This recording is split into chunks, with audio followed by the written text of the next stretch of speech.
99 का चक्कर आदमी को कहीं का नहीं छोड़ता। जानिए क्या है 99 का चक्कर। बहुत समय पहले की बात है। एक ग्रामीण इलाके में तीरथ नाम का एक कुम्हार रहता था। वह जितना कमाता था उससे उसका घर का खर्च आसानी से चल जाता था। उसे अधिक धन की चाह नहीं थी। वह सोचता था कि उसे अधिक कमाकर क्या करना है। दोनों वक्त वह पेट भर खाता था, उसी से संतुष्ट था। वह दिन भर में ढेरों में बर्तन बनाता, जिन पर उसकी लागत 7-8 रुपये आती थी। अगले दिन वह उन बर्तनों को बाजार में बेच आता था, जिस पर उसे 1.5 या 2 रुपये बचते थे। इतनी कमाई से ही उसकी रोटी का गुजारा हो जाता था। इस कारण वह मस्त रहता था। रोज शाम को तीरथ अपनी बांसुरी लेकर बैठ जाता और घंटों उसे बजाता रहता। इसी तरह दिन बीतते जा रहे थे। धीरे धीरे एक दिन आया कि उसका विवाह भी हो गया। उसकी पत्नी का नाम कल्याणी था। कल्याणी एक अत्यंत सुघड़ और सुशील लड़की थी। वह पति के साथ पति के काम में खूब हाथ बटाने लगी। वह घर का काम भी खूब मन लगाकर करती थी। अब तीरथ की कमाई पहले से बढ़ गई। इस कारण 2 लोगों का खर्च आसानी से चल जाता था। तीरथ और कल्याणी के पड़ोसी यह देखकर जलते थे कि वे दोनों इतने खुश रहते हैं। दोनों दिन भर मिलकर काम करते थे। तीरथ पहले की तरह शाम को बांसुरी बजाता रहता था। कल्याणी घर के भीतर बैठी कुछ गाती गुनगुनाती रहती थी। एक दिन कल्याणी तीरथ से बोली कि तुम जितना भी कमाते हो वह रोज खर्च हो जाता है। हमें अपनी कमाई से कुछ न कुछ बचाना अवश्य है। इस पर तीरथ बोला, हमें ज़्यादा कमाकर क्या करना है। ईश्वर ने हमें इतना कुछ दिया है, मैं इसी से संतुष्ट हूँ। चाहे छोटा ही सही, हमारा अपना घर है। दोनों वक्त हम पेट भर कर खाते हैं और हमें क्या चाहिए। इस पर कल्याणी बोली, मैं जानती हूँ कि ईश्वर का दिया हमारे पास सब कुछ है और मैं इसमें खूब खुश भी हूँ, परंतु आड़े वक्त के लिए भी हमें कुछ न कुछ बचाकर रखना चाहिए।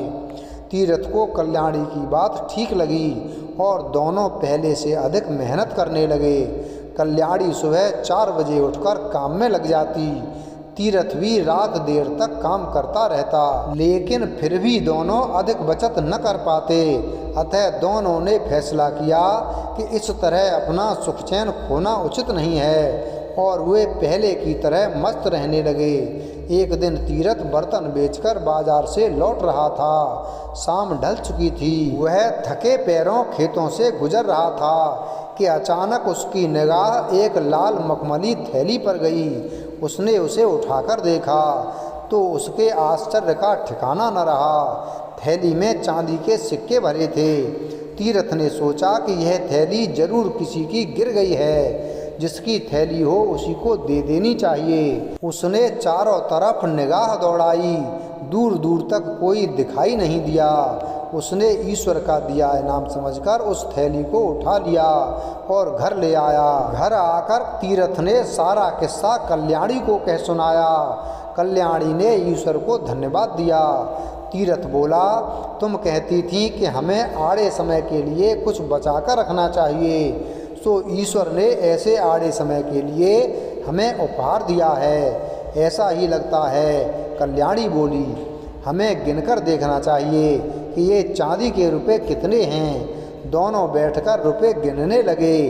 पूरे 99 रुपये थे। दोनों खुश होकर विचार विमर्श करने लगे।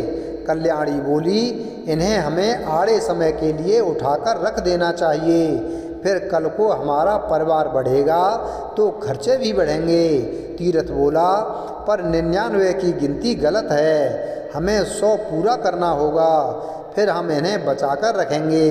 कल्याणी ने हाँ में हाँ मिलाई। दोनों जानते थे कि चांदी के 99 रुपये को 100 रुपये करना बहुत कठिन काम है, परंतु फिर भी दोनों ने दृढ़ निश्चय किया कि इसे पूरा करके ही रहेंगे। अब तीरथ और कल्याणी ने दोगुनी चौगुनी मेहनत से काम करना शुरू कर दिया। तीरथ भी बर्तन बेचने सुबह ही निकल जाता, फिर देर रात तक घर लौटता। इस तरह दोनों लोग थककर चूर हो जाते थे। अब तीरथ थका होने के कारण बांसुरी नहीं बजाता था, नहीं कल्याणी खुशी से गीत गाती गुनगुनाती थी। उसे गुनगुनाने की फुर्सत ही नहीं थी। नहीं वह अड़ोस पड़ोस में मोहल्ले में कहीं जा पाती थी। दिन रात एक करके दोनों लोग एक एक पैसा जोड़कर रख रहे थे। इसके लिए उन्होंने 2 वक्त के स्थान पर 1 वक्त भोजन करना शुरू कर दिया, लेकिन चांदी के 100 रुपये पूरे नहीं हो रहे थे। यूं ही 3 महीने बीत गए। तीर्थ के पड़ोसी खुसर फुसर करने लगे कि इनके यहाँ जरूर कोई परेशानी है, जिसकी वजह से ये दिन रात काम करते हैं और थके थके रहते हैं। किसी तरह 6 महीने बीतने पर उन्होंने 100 रुपये पूरे कर लिए। अब तक तीरथ और कल्याणी को पैसे जोड़ने का लालच पड़ चुका था। दोनों सोचने लगे कि 100 से क्या भला होगा, हमें 100 और जोड़ने चाहिए। अगर 100 रुपये और जुड़ गए तो हम कोई व्यापार शुरू कर देंगे और फिर हमारे दिन सुख से बीतेंगे। उन्होंने आगे भी उसी तरह मेहनत जारी रखी। इधर पड़ोसियों की बेचैनी बढ़ती जा रही थी। एक दिन पड़ोस की रम्मो ने फैसला किया कि वह कल्याणी की परेशानी का कारण जानकर ही रहेगी। वह दोपहर को कल्याणी के घर जा पहुंची। कल्याणी बर्तन बनाने में व्यस्त थी। रम्मो ने इधर उधर की बातें करने के पश्चात कल्याणी से पूछ ही लिया, बहन पहले तो तुम रोज शाम को मधुर गीत गुनगुनाती थीं, आजकल तुम्हारा गीत सुनाई नहीं देता।